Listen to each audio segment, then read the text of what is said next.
All right. Hello, everybody, and welcome to the 2023 New Jersey Globe Mercer County Executive Democratic Primary Debate between incumbent County Executive Brian Hughes and Assemblyman Dan Benson. I'm Joey Fox with the New Jersey Globe. So just to set some ground rules, to start off tonight's debate, each candidate will have 90 seconds to make an opening statement. After that, I will ask a series of questions related to county issues that will hopefully be relevant both to Democratic primary voters in Mercer County and to Democratic county committee members who will gather for their convention next Sunday. That'll decide the county line. Questions will alternate between two candidates throughout the debate. Each candidate will have 1 minute to answer. If a candidate is attacked during the response, his opponent will receive an additional 30 seconds to respond. If a candidate goes too long, I will hold my hand up. If that doesn't work, I'll then interrupt. Hopefully that will not be super necessary. I hope that this will be a pretty smooth debate and I will not be dictatorial with time constraints. I reserve the option to ask follow-up questions before moving on. Sometime through the debate, each candidate will also have a chance to ask their opponent one question. Candidates will have 30 seconds to ask their question, and their opponent will have 60 seconds to respond. And the debate will conclude with 90-second closing statements. So we conducted a coin toss before the start of the debate. Assemblyman Benson won that coin toss and has opted to give the second opening statement and the second closing statement. So, Mr. County Executive, would you like to start us off with your opening statement? I want to thank you for putting on this debate tonight. I don't think I've ever been on television at 9 o'clock at night. I certainly haven't been on live television at 9 o'clock at night. I feel like I'm... Uh-oh. All right, I guess hold everybody while we figure out what happened to the county executive there.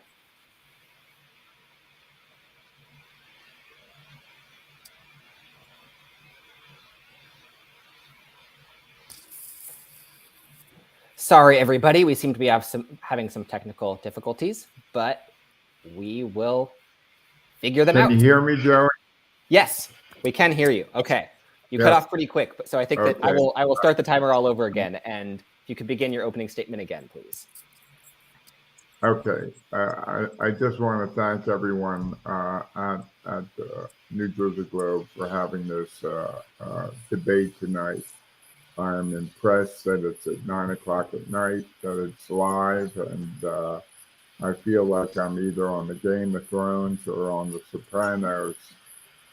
We'll decide by the end of the debate which one I'm on. But I want to say to the people of Mercer County and to all of the people, all of the Democrats who are going to be voting later this year, I believe that I'm being challenged by another Democrat. For some reason, I don't know.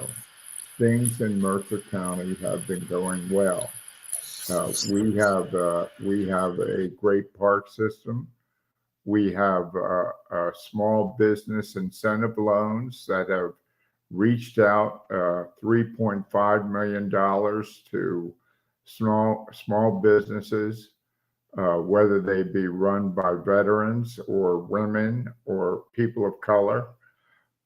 We have done set-asides through our overall county budget for those groups.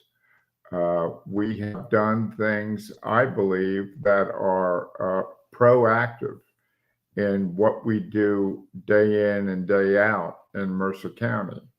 And I believe that for another Democrat to challenge me at this time, when things are going so well in Mercer County, is beyond me. And I feel it's being pushed by other forces that we can talk about later in the debate. But thank you very much for giving me this opportunity to open up the debate and talk about some of the great things that are happening in Mercer County. Thank you, Mr. County Executive. Assemblyman, now it's you. Thank you so much to the New Jersey Globe for hosting us, Joey for moderating. My name is Dan Benson, and I'm running for Mercer County Executive because I believe we can and must do better for the people of Mercer County. I'll bring innovation and collaboration with our 12 municipalities to meet and help all our communities meet the challenges they face. I'll work to invest and seek competitive federal dollars for our infrastructure, to have clean water, equitable and cleaner transportation, and social services that meet our current needs where people need them. Finally, as the next county executive, I'll clean up our finances and restore transparency and trust to our government. As many are just learning or have learned, our county, through lack of oversight of their CFO and lack of fiscal management, has lost $4.5 million of the taxpayers' dollars due to fines because of failure to pay our county's taxes. $200 million in capital projects never went out to bond after being approved by our commissioners. There's so much more that we can do if we're not wasting those dollars. And we can invest back into the needs of our county by working together and working to make sure that Mercer County can be as strong as it can be. As your next county executive, I'll fight every day for that. And thank you. And I ask for your support in the coming convention, the coming primary, and in November. Thank you. All right. Thank you both. So I'd like to kick off the debate with a question that is maybe a little bit existential about the sort of the nature of the county executive's office. Because I think it's an office that, people might not know all that much about, even otherwise well-informed voters. So only 5 counties chose the county executive form of government back in 1977, and most counties today get by without an executive at all. Do you think Mercer County made the right choice? And if so, what do you think makes the office of executive important to the Mercer County of today? So Assemblyman, I'll ask you that first. Sure. No, I think it's a great question. So much of county government, I think someone once said, was opaque. I don't think it has to be that way. I think by having a county executive, that role allows, when done right, to be out in the community more, to be kind of the spokesperson for how great our county can be, and to be able to interact directly. It also means that the buck stops with the county executive. It means you can hold a person more accountable for the voters. And I think that's why it's so important in a time like this, when we've seen the challenges of the finances. By having a county executive, voters can say, okay, we need a change when we see problems like that happen. Mr. County Executive, same question to you. I think that the county executive was the right move. Unfortunately for the Democrats in this county, there was a Republican running the county for 24 years. I stood up as a freeholder and ran against a Republican and beat that Republican. And I have been the county executive for 20 years, being a proud Democrat. I haven't run against any Democrats. I have never run against a Democrat in my life, which I can say is a real difference between Dan Benson and myself. He's taken this opportunity of being pushed by our county chair Janice Mironoff and by Middlesex County power brokers to take this opportunity to run against a fellow Democrat. And I think that's the wrong thing to do. Assemblyman, you're pretty directly attacked there, so I'll give you a chance. Yeah, no, I'm just going to say, listen, the only person that's embraced the power brokers is Brian Hughes. He's already said he's asked for help from George Norcross. We've seen George step in and try to do some help for him. We don't know what he's spending with dark money that he's seen in other races. So, I mean, I think that's a big contrast. I've always stood on my own 2 feet and have always, stood up for my values and democratic values. I don't run to the left in a primary and to the right in the general. I am who I am, and I share those values that I'm hearing from our Democratic Party, and I'm proud to represent them not only at the convention, primary, but in the general too. So I'm going to steer us back a little bit towards the functionality of the office with another question on that topic. And this one's for Mr. County Executive first. So what is one wonky or obscure thing that you think the county government right now does very well, but that not a lot of people in the county might know about it? Well, a lot of the people in the county might not know that we have secured $425 million in grants and grants from the federal government and from the state government to make this county greater. And we have worked very, very hard in making sure that money goes to the right people at the right time. That's why we spend so much money in making small businesses get their opportunity to share in the wealth of Mercer County and share in the prosperity that we know is out there. Even during the pandemic, we kept moving forward.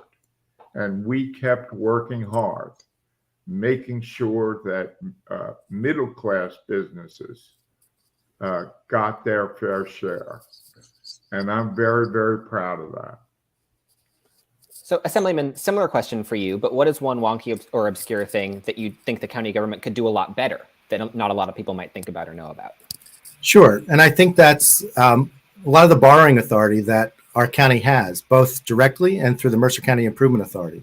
So you heard about federal dollars, but much of those federal dollars that were just spoken, in fact, all of those are federal and state flow-through dollars. In other words, much of the social services that we provide are monies that flow through the federal and state government through the county to organizations that we provide money to, nonprofits that are serving the poor, those that are serving the homeless, healthcare and other areas. One of the things that I think we can do better is seeking those competitive federal dollars for infrastructure. We're at a really unique time, and we know municipalities themselves often do not have the staff or the technical expertise to go seek those competitive dollars. Well, thanks to President Biden through the Bipartisan Infrastructure Act and some of the other post-COVID infrastructure dollars, we can actually apply for those directly. So we can do those to clean up Trenton Waterworks and the infrastructure there and leave a stronger asset for the city of Trenton. It means we can go after more dollars for mental health to help people where they're in need and meet another crisis that we're seeing post-COVID. All right, and Mr. County Executive, I'd like to ask one more question on this broad topic that the Assemblyman already brought up a little bit, which is that last month, the state controller released a report finding that Mercer County's longtime CFO had wasted millions of dollars on late tax filings. I know that official is no longer working for the county, but what is your message to voters who are concerned about the use of their tax dollars going forward? Well, my message is that we did exactly what we should have, and we fired the individual without pay immediately. We alerted the Attorney General immediately. We felt that we were cheated, and the county was cheated out of money because the CFO, which he was at the time, made some grave mistakes on behalf of Mercer County. What you do is try and move beyond those mistakes And what you do, Dan brought it up a couple of minutes ago about $200 million that we wasted. Well, we didn't waste $200 million. That shows how inexperienced he is as an executive. You don't borrow money if you don't need it.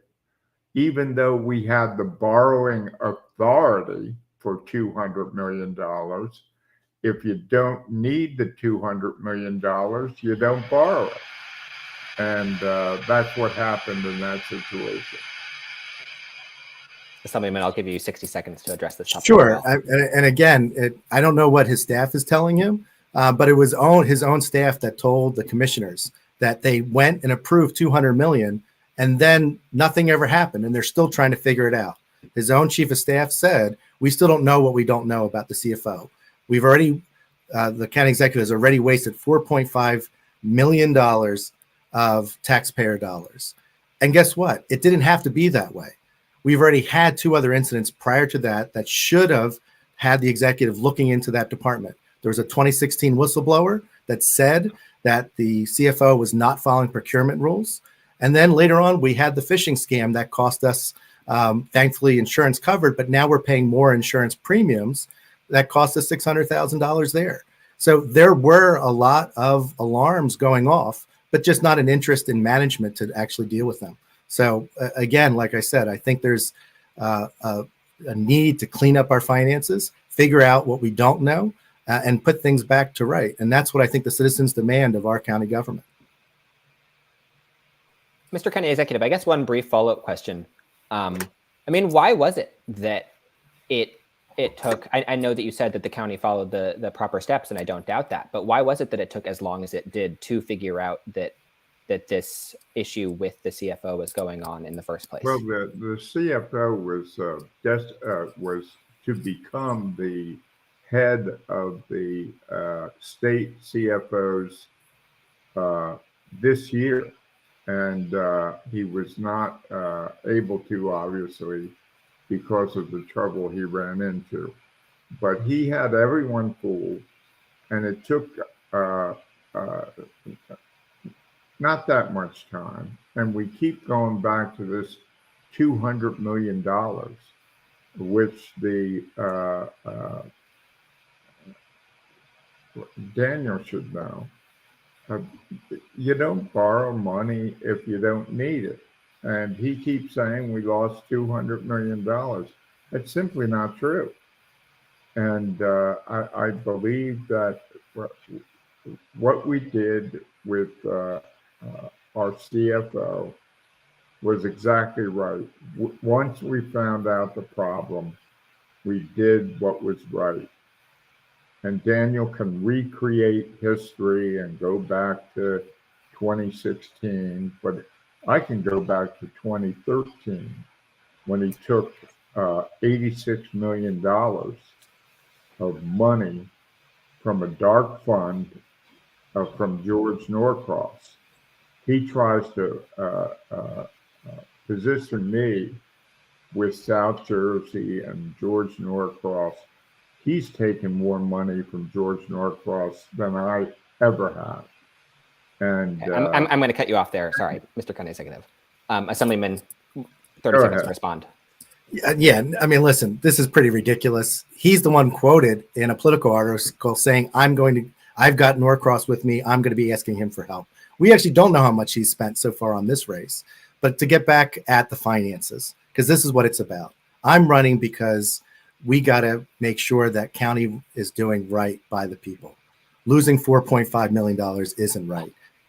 Not checking to see whether your staff have proper credentials. And on the $200 million, it was his own acting CFO that said, that's huge, that has not gone out to bond. And we know if you wait too long, interest rates have now gone up, inflation has gone up. I didn't say we lost $200 million. We lost an opportunity to get those projects done for our county, and now it's going to cost us more money. So I figured just really quickly before moving on, I'll add a clarification for the audience because it's tough to follow the different things that are at play here. There's a $4.5 million that were wasted in late tax filings by the former CFO. and there's $200 million in supposedly missing capital projects. So those are two different issues. Just wanted to clear that out. Two different issues. Yeah. Right. So I'd like to move on for a couple questions on the topic of voting and democracy, with starting out with a question that is going to be very relevant soon. So next Sunday, both of you will compete for the Democratic organizational line. And given, how Democratic lines have worked in the past, whoever wins that is probably going to be favored in the primary. Do you think that the current county line system where party endorsed candidates get favorable positioning on primary ballots is a good one? Or do you think that Mercer Democrats should maybe look at other options like an open primary system? Assemblyman, I'll go to you first. Sure. No, I get asked this a lot, and particularly because I've been involved in a lot of progressive issues like ranked choice voting, better ballot access. Listen, I'm from Mercer County, so that's my experience. Mercer County has one of the most open conventions. I wouldn't be here if it wasn't open because of the time I ran against the machine for when I ran for commissioner at the county level and when I ran for the assembly. So I believe the system that we have in Mercer County is working, and it gives everyone an opportunity to participate. And then again, we still have the primary as well, where people can be involved. So at this time, I'm not seeking a change to the line, but I also believe we are doing everything we can to have a very immersive and expansive democratic process. And my campaign has brought in a lot of interest and new folks that are looking to get involved in not only the party, but in politics in general. So I'm very excited by that. Mr. County Executive, same question. I would say that I think the line should be opened up. I don't think Dan answered your question because he answers it differently whenever he's asked it. I don't believe we should have the line. And I do believe that people should have an opportunity to vote for whatever Democrat they feel is best suited for the job. So I would say no. The line as it exists now should not be there. And as it exists now is allowing our county chair, Janice Mirnoff, to fill seats. And she did this all through the pandemic. She threw people out of committee seats and filled them with her own desired people. And she filled them simply to get Dan Benson in a position to run. And that's why he believes in the county line, is because he's probably going to win it because of seats that Janice Mirnoff has filled in the last 2 years. Assemblyman, response? Absolutely. Again, he's the county executive for the last 20 years. And he just said he thinks he's going to lose a convention. It's pretty convenient for him this year to say, I'm against the line, something that he's never spoken up against until he's been challenged. So, and again, I get that challenges don't happen that often, but given what we've seen with the finances and what we've seen with the lack of communication to our towns and to our commissioner board, I felt the need to act. I had a pretty safe assembly seat that I'm giving up for a chance to go take it to the people and to ask to say, I feel there's a need for change. I've heard resoundingly from the people of Mercer County that they agree. And so we're going to work together to build a better Mercer County. It's not about county chairs or other folks. It's about the people. And that's why I'm running the campaign that I have. And it's why I have the support of so many of our local elected officials that no person could appoint. Those were all elected by the people. So, Mr. County Executive, I'll give you also a brief chance to respond to that, but I want to specifically tack on the question of, if you do win re-election and remain county executive, is fighting to end the county line something that will be a priority for you? I think it will be.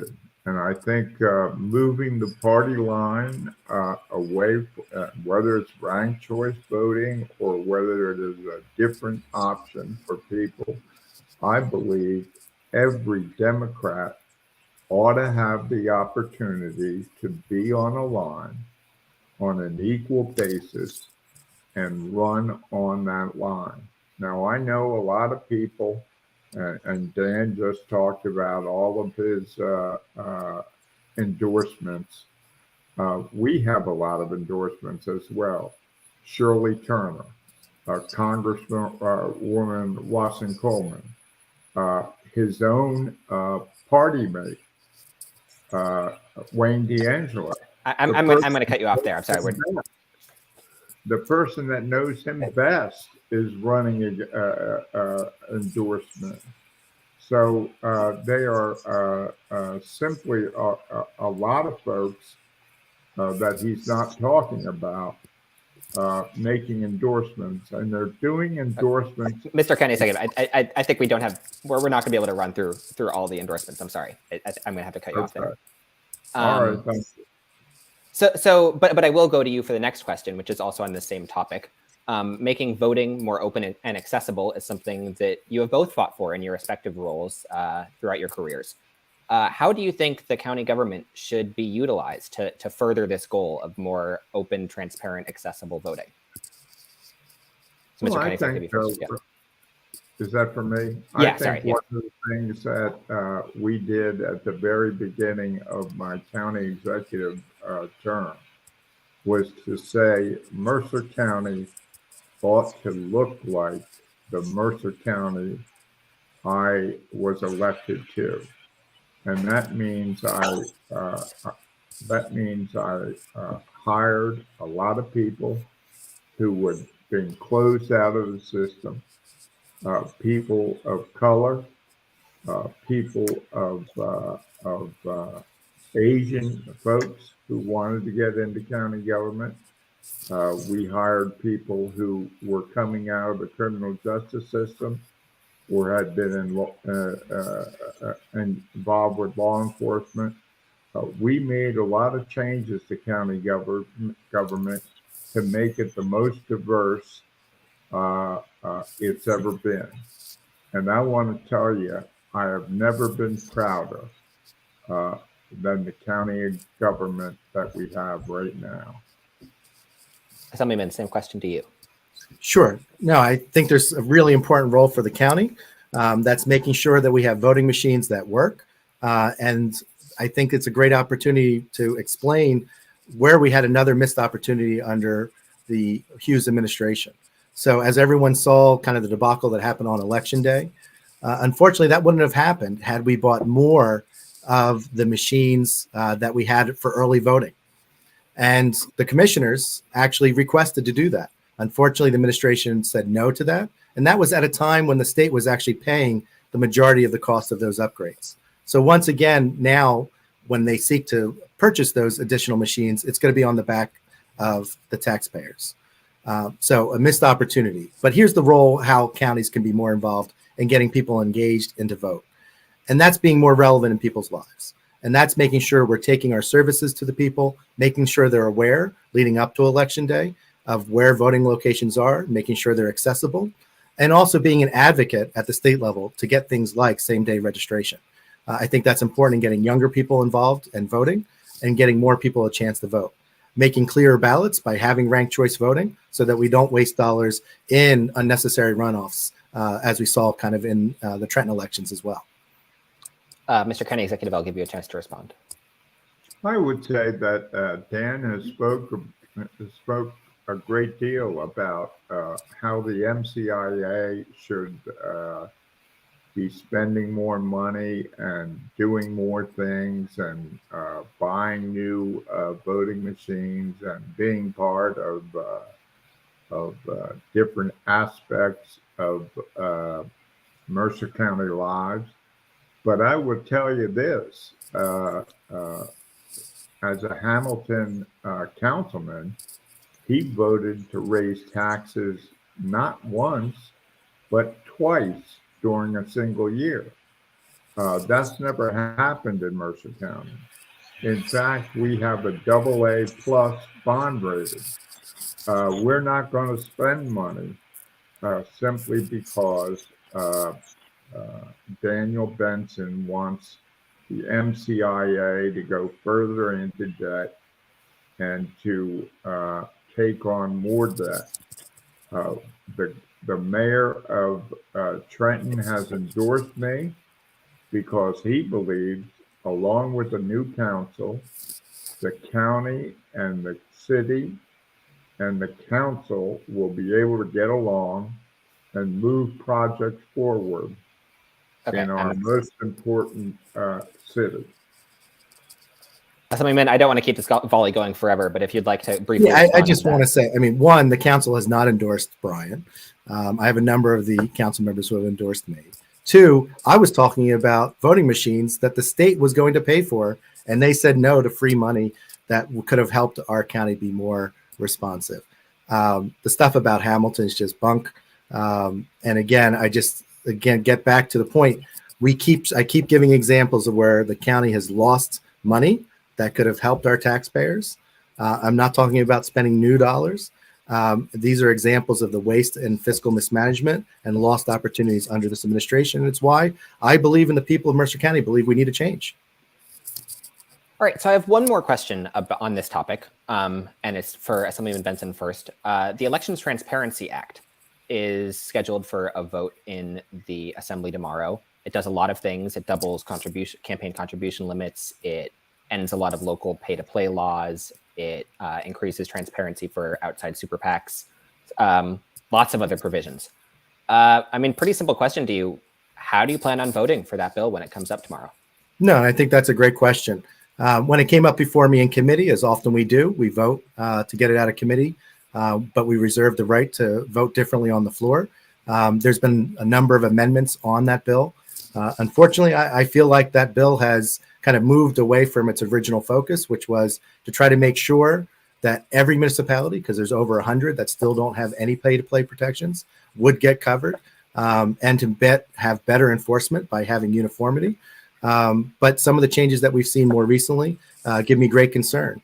And so it's my intention to vote no on it tomorrow. Okay, thank you. So I will move on to a new topic now, which is Trenton. Do I get to respond to that? You're welcome to. I was thinking that, yes, you are welcome to. I'm sorry. Yes. I'm sorry. I thought we had 30 seconds to respond. That's the question. The fact is that Daniel is like everyone else, seemingly in the legislature, who votes yes before they vote no, who wants to change things until they don't want to change things. His bill that came out of committee would have drastically changed the pay-to-play law in Mercer County. And he was willing to do that until tomorrow. And I just think he's showing his hand in how he wants to desperately be county executive because he obviously felt this bill was important until tomorrow. Assemblyman Benson, if you want, like. Yeah, no, I'm just going to say again, he obviously, Brian, never having served in the legislature, probably just doesn't know how the process works. But oftentimes, again, as bills are being worked on, they will be moved through. But I think this is, again, another example about the people and what our values are. This bill would have, if they had made it stronger, shown where dark money was. Again, we would have known a little bit better about the connections between Brian and George Norcross. But again, there were changes made to this bill after it was voted on in committee that make me now feel that it's not a good bill for New Jersey or for Mercer County. I'm going to vote no. That's a part about being a leader and being transparent with your positions. And I've talked with a lot of different folks. It's one of the reasons why I'm endorsed by progressive groups like Our Revolution and Working Families Alliance. Okay, so now I will move on to our next topic, which is Trenton. And I'm sorry again, Mercer County Executive, for accidentally skipping over you there. Yes. So, I am broadcasting live from Trenton right now. It's where I live.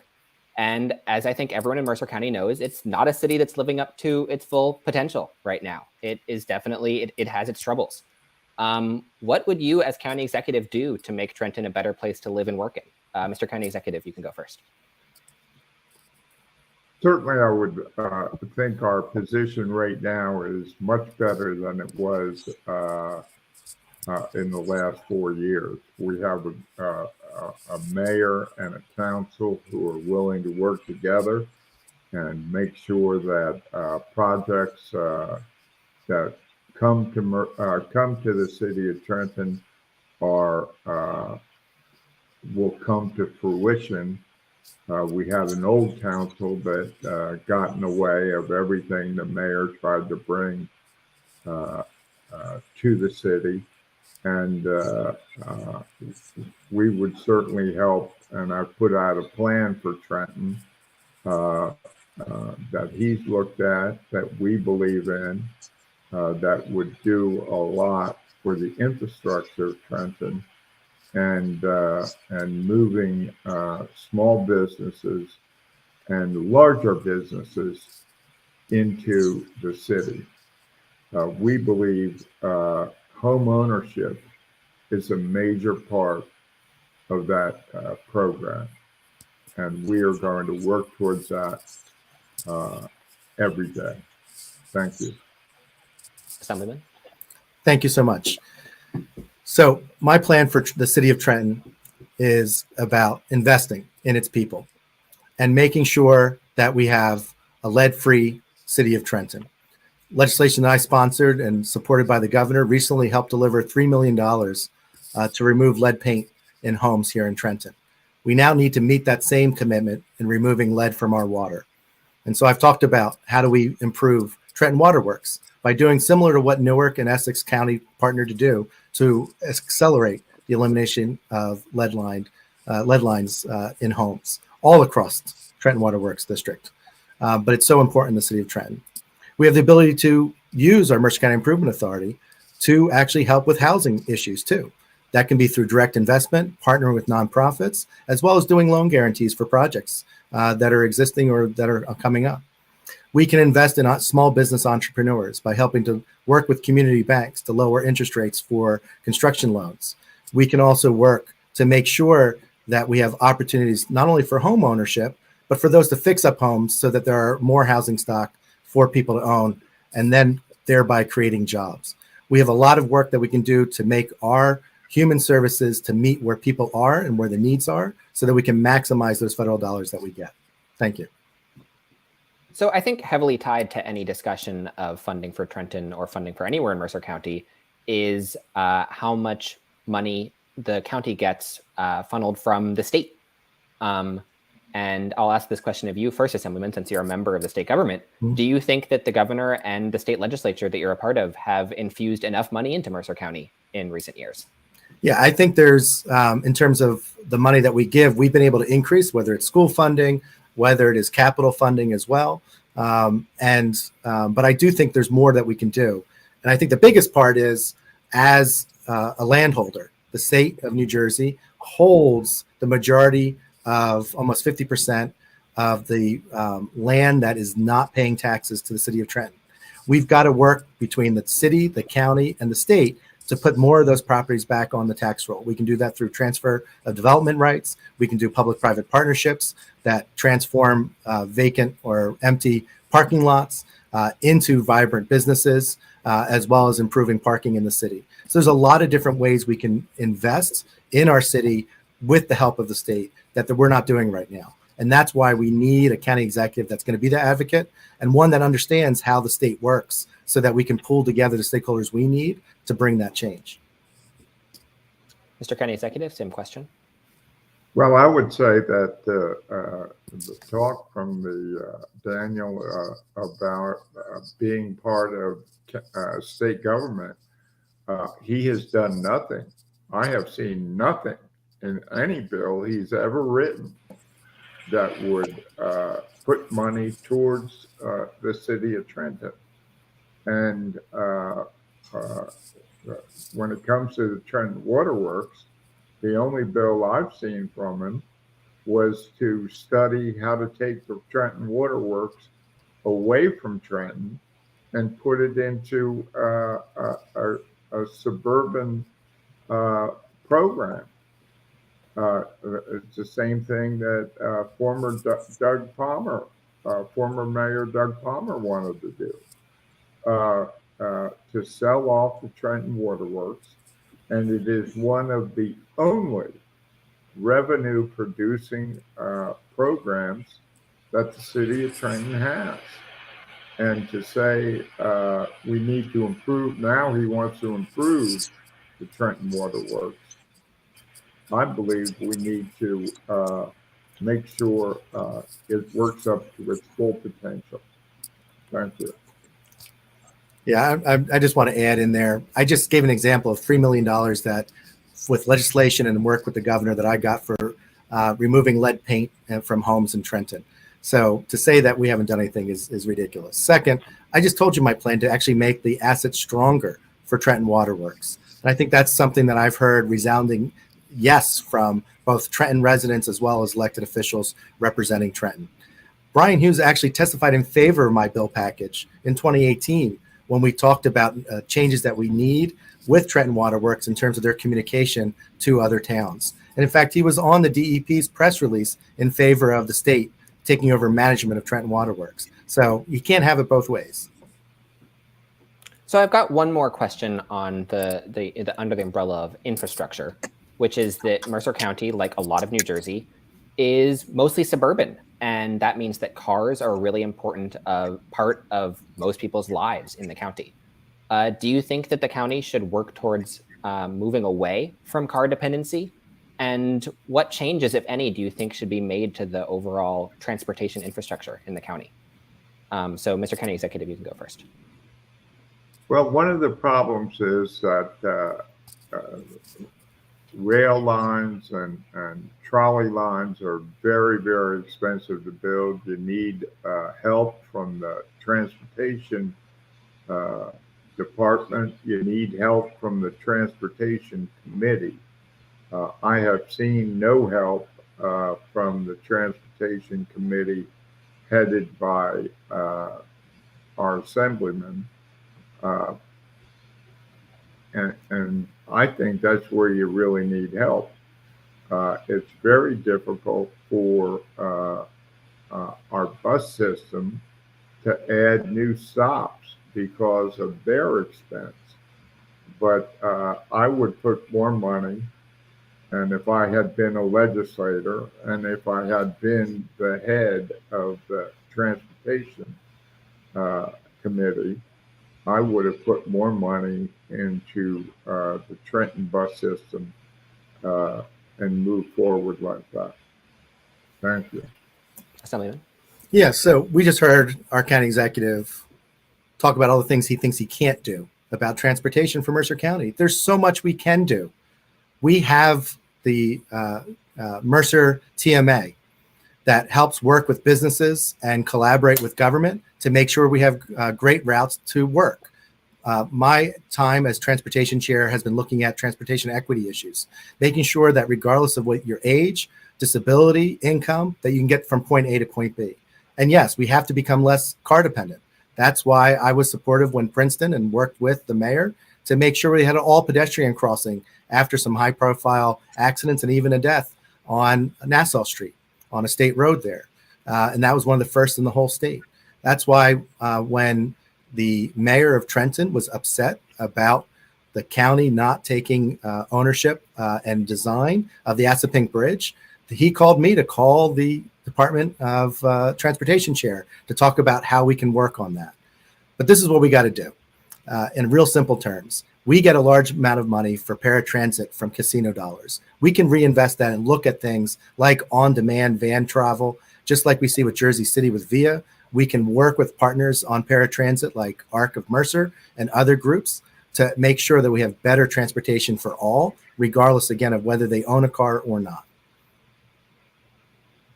Thank you both. So we have now reached the segment of the debate where each of you will have the opportunity to ask the other a question. So Mr. County Executive, you'll be able to go first. You can ask the Assemblyman a question and he will have 60 seconds to respond, and then we'll flip. So whenever you're ready. Let me, my question for Dan Benson is, how can you justify to the hardworking men and women of Mercer County your work for one of the biggest job outsourcers to counties, like two countries like Russia, and then introduce legislation that exempts the industry from your own legislation to make companies with state contracts to American workers, to use American workers. Now, there's no doubt in anyone's mind that you worked as a consultant for a company that was one of the biggest outsourcers of jobs uh, anywhere in New Jersey. And I think you ought to keep jobs right here in Mercer County and not send them overseas. That's my question to you. Yeah, I'd recommend the county executive stop listening to the high-priced consultants who are doing really terrible opposition research. He's referring to a company that is my payroll provider. I work as a contract employee for Ericsson. When I first started working there out of college, it was Bellcore, part of the Baby Bell system, joined jointly by them. I do regulatory information consulting for various companies, which means I read a lot of paper on what the rules and regs are at the FCC, which gives me a great subject matter expertise on things like how do we get more internet and digital literacy to our residents. And that's going to be great as a county executive to have that experience. But what he's talking about has nothing to do with my job, and it's a little laughable. But I've got a question for the county executive. At the Princeton debate, he mentioned that he used ARP dollars to close the budget and plan to do so again today. How can he talk to our residents that were in such need post-COVID and during COVID for ARP dollars, and he's using that to close our budget? That is such a missed opportunity, again, to get that money into the hands of people that need it, whether for job creation, whether for retraining, whether for public health. And so I just want to understand, how much did we spend of ARP dollars to close the budget last year, as you said, in Princeton? And why are we doing it again this year when it's going to set us up for failure in the future?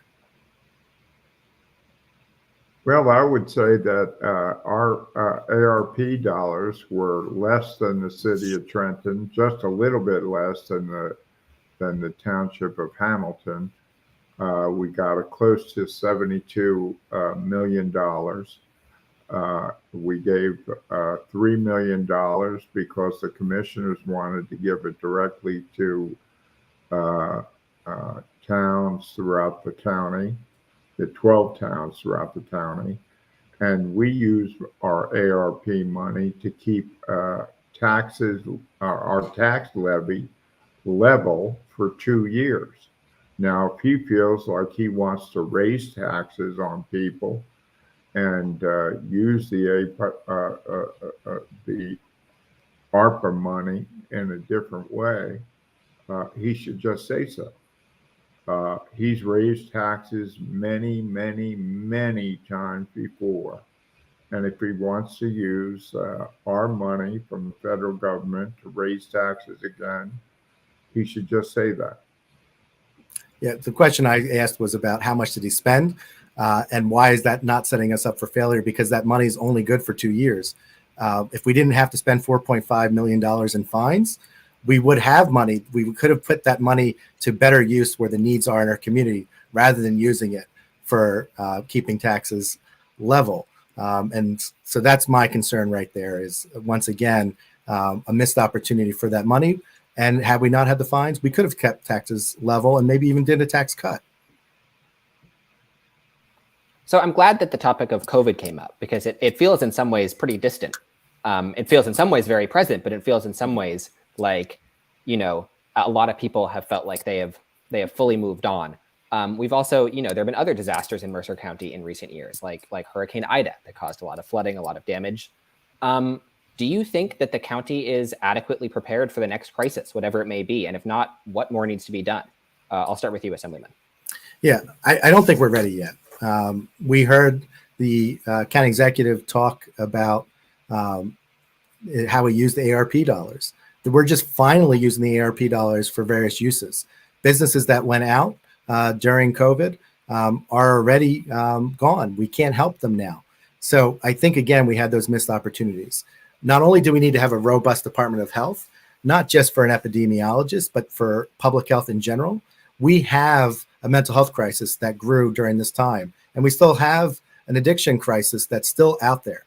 And so our county must meet that moment by working together with our towns and with the dollars that we have to use those smartly to make sure we can meet these crises that are affecting the people in Mercer County, and they're seeking our help. So it's about expanding not only Department of Health to be robust, but also partnering with municipalities to address that mental health crisis and addiction crisis that we see. Mr. County Executive, same question to you.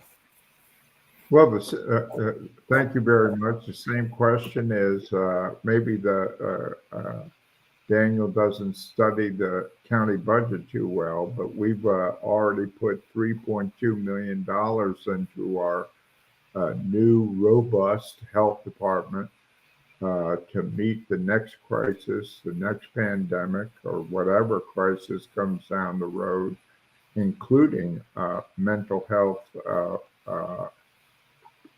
operations. We've already hired an epidemiologist. We've hired a new and robust nurses to be able to go out to communities. So Daniel's either asleep at the switch or he's not studying our budget too well. The county executive hasn't even introduced his budget for this year. Nobody's seen that budget yet. We don't even know what the finances look like after losing so much money. County executive, you got to be honest with the people that you don't even know yet what you don't know about what our finances are in yet. You're not even going to present the budget until after the convention. And so I'm concerned, like everyone else, that we need to make sure we invest not only in public health, but that we are using our dollars in a responsible way. And one of the reasons why I have so many local endorsements is because the county's response during COVID failed to meet the mark, and folks were pretty upset about it. Mr. County Executive, you can have, yeah. Our audit has already been done. It has been approved by the commissioners. The hiring has been done. So for Daniel to say he doesn't know what our budget's going to be or how we're going to pay for things, he just simply isn't a part of what's going on in county government. And that's why I don't think he's ready for executive experience. He talks about reaching out to folks and doing a lot of things. What we do is reach out to people every single day and take care of the needs that they have. And he should know that by now, but I guess he doesn't.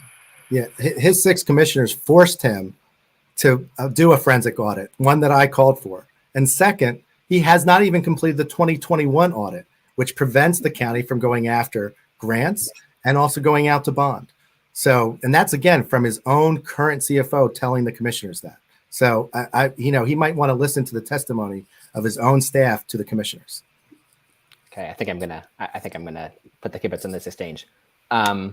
So I want to end. We're in this home stretch now. I want to end with a couple of questions. Keep going for another hour, Joey. Yeah, we can go till 11 p.m. We'll all stay awake. I want to ask about a couple of issues that are in some ways more relevant in local elections, but that I think are also still important on a county level, and that the county executive's office can play an important role. So one of these is property taxes, which are not directly set at the county level, but the county government is funded through those taxes. So as county executive, how would you use the power, or how have you used the power of that office to lower Mercer County's property taxes and provide that relief for residents? So Mr. County Executive, you can go first. Well, I have to say that we have a AA+ bond rating, which is one of the highest in the counties, especially when you have an urban center, as we do in Mercer County. That's one of the highest bond ratings we've ever had. And I think we've done that by slowly raising the property taxes on our homeowners slowly over time. to take a year off because it's an election year, or to not raise taxes because it's more convenient, puts in jeopardy the bond rating that you should have and can have when you do need to go out and bond for projects. And so that is one of the ways that we have been working with taxes over the last 20 years. And Daniel's going to say we haven't used the taxes appropriately, or we haven't done the right things with them. But we think we've delivered great government over time. And that's how we've been working towards that. Thank you. You heard the county executive himself say he's raised taxes. He said slowly, but he's raised taxes over his 20 years. And I think a lot of that reason is he was not overseeing his finance department. We already saw wasted taxpayer dollars in fines of $4.5 million. We talk about our bond rating. We haven't gone out to bond. We don't even know the time period of that $200 million yet. And again, we're going to be spending more of taxpayer dollars when we do those projects because we missed out on low interest rates and we missed out on lower inflation back then. So one of the things is better managing our finances is how you keep the lid on property taxes. Second, you work with towns on economic development so that you bring in good ratables. You can also help by working to put back on the rolls things that don't pay taxes, like I said about state property, but the county also owns property that does the same. And then finally, you can help to keep not only property taxes stable, but lower them by seeking those competitive federal grants that I talked about so that you're not leaving money on the table. As your next county executive, I'm always going to fight for the dollars that we are deserved and earned so that we are not first going to property taxpayers in Mercer. We should be getting our dollars from the federal and state before we do that. Mr. County Executive, I don't want to go to this issue endlessly, but I will give you a chance to respond. Okay, I want to say that as head of the Transportation Committee, I want to say going after bonds and grants is a great thing to talk about, but you're the head of the Transportation Committee.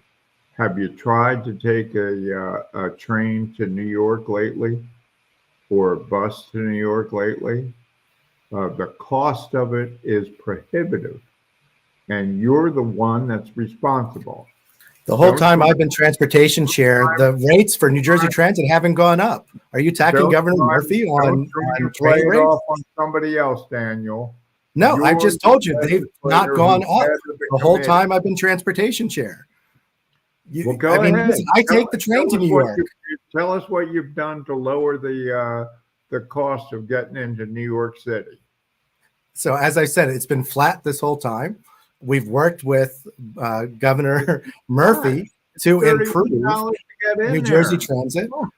I worked with the mayor of Princeton when the Dinky service was shut down for PTC and was actually got a 25% discount on fares and it was a bus. And then I fought to bring it back. So there's lots of things on my record where I did. We also made it cheaper for counties to do bonding through the infrastructure bank. So I can give you a lot of examples as transportation chair that I've made it better for you as county executive. As our next county executive, I'm going to take advantage of those programs that I helped create to help lower the cost of transportation here in Mercer County. And that's the leadership that people are demanding. And that's leadership that works for everyone. So a train to New York might cost $50 when you're county executive. Please, you must not have taken it soon. Okay. I'm going to try to fit in one more question before we get to closing statements, which is about recreational marijuana. That was approved pretty overwhelmingly in a 2020 referendum, but there are some municipalities like Princeton that have shown pretty heavy reluctance to allow recreational marijuana dispensaries within their boundaries. Where do you stand on this issue that divides a lot of towns, divides a lot of people? Assemblyman, you can go first. Sure. One, I was proud to commercialize and decriminalize marijuana because we saw that the war on drugs failed. and to make sure that that money goes back to recovery and helping the communities that were affected. But on the issue, I think every municipality has to decide for themselves what they want to have, just like for other businesses as well. That's not really our role to step in. Our job is to partner. But at the same time, I believe that you should be able to grow your own, and that we should, start looking to other states what they've done as they've evolved. And I think it's an opportunity not only for economic growth, but for social justice as well in our towns. Mr. County Executive, same question.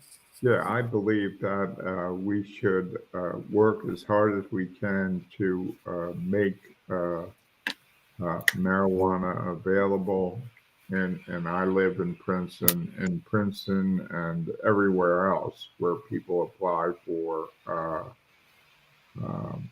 people apply for licensure. I want to tell you, when I became county executive, the population at our correction center was over 1,100. Now it's down to just under 400. And that's because we did all the right things, moving people back into society, doing the things that are absolutely right when people needed help. We gave them help. We moved them back in for crimes, small level crimes like the use of marijuana. And now we want to see them be able to use it when they can and where they can. Thank you. Thank you both. So that concludes the main portion. We are on to the final stretch. We're stretching the boundaries of the hour here, but it's a long hour.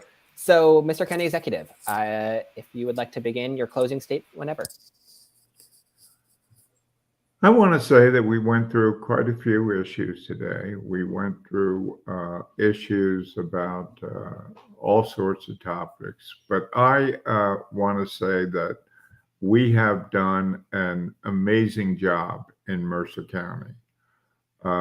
We have let more people into our system. We have had a great deal of social justice into our system. We will not back down from anyone to say that we have not done a great job in Mercer County. And we have all lost 2 years of our life through the pandemic. And there are things that I need to still get done. The FAA wasn't moving forward on our airport, which I think is an unbelievably important economic driver for Mercer County. I believe that we can get it done in the next 4 years. That is something I've been working on for over 12 years. And I believe it is something that we can all do together. Thank you very much. I want to thank you, Joey, for moderating. I want to thank New Jersey Globe again for hosting. It was a great discussion. And I think you saw two very contrasting ideas about leadership for Mercer County. I talked about investing more in our communities, partnering more, and making sure that we don't leave any money on the table when it comes to state and federal grants, and making sure that we invest in the needs and meet people's needs where they are. I talked about changing our county finances and oversight so that we never have to read in the paper or through a comptroller's report about wasted financial dollars. And I will, as your next county executive, not only clean up the finances of our county, but also make it more transparent so that both our commissioners and our community, when they ask questions, answers are there. Unfortunately, we're not there yet. And that's why people are just thirsty for a change and are looking for a partner in the county executive role. I hope to be that partner, and that's why I'm asking for your vote once again for that change for Mercer County so that our government works for everyone. Thank you, and have a good night. All right. Thank you both. Thank you to Assemblyman Dan Benson and to County Executive Brian Hughes for participating. I think this has been a fairly substantive and good debate. Yeah, thank you everybody for watching. If you've stuck around this long, well done. Have a good night, Joey. everyone. Great job, Joey. Have a great night. You too. All right.